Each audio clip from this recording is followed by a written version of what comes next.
साईबाब सह्याद्रीची team आता आलेली आहे इंदोरमध्ये. इंदोरचा राजवाडा पॅलेस आणि इतर गोष्टी आपण पाहणार आहोत. शेवटपर्यंत व्हिडिओ पाहायला विसरू नका. जय हिंद, जय महाराष्ट्र.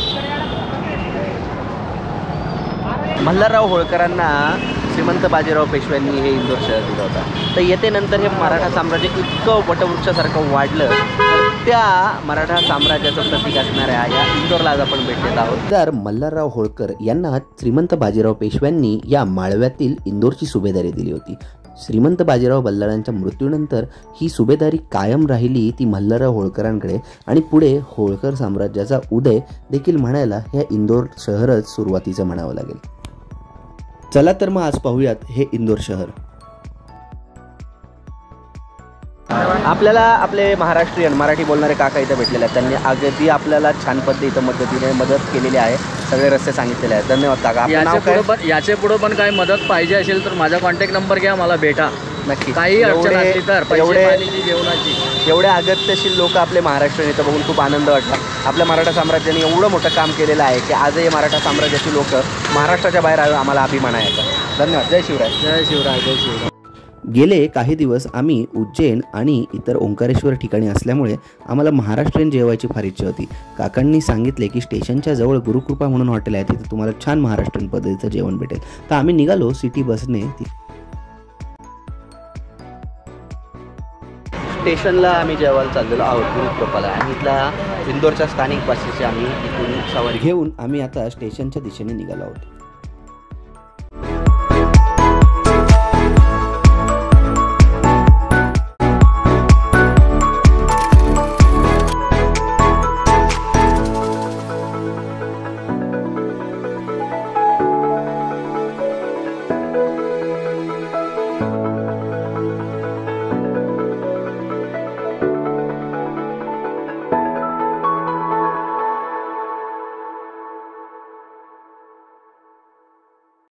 वाटेतच आम्हाला इंदोरचा राजवाडा, होळकरांचा राजवाडा दिसला. तो आपण पुढील भागात पाहणार आहोत.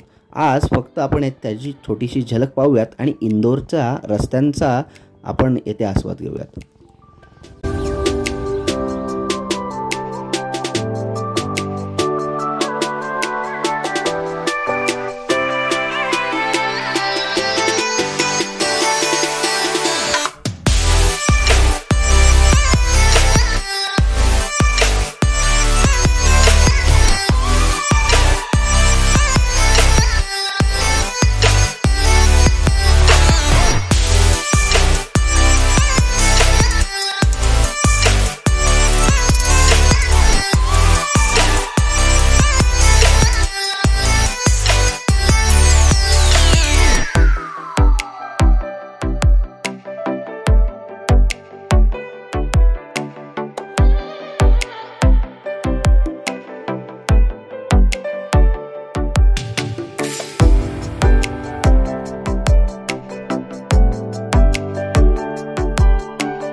इंदोर शहराचा इतिहास. इंदोर शहराची स्थापना कधी झाली ते तेथे असणाऱ्या मराठा साम्राज्याचा तेथील अधिकाळ या आणि तसेच होळकरांचा राजवाडा याची माहिती आपण घेऊयात आपल्या पुढच्या भागामध्ये.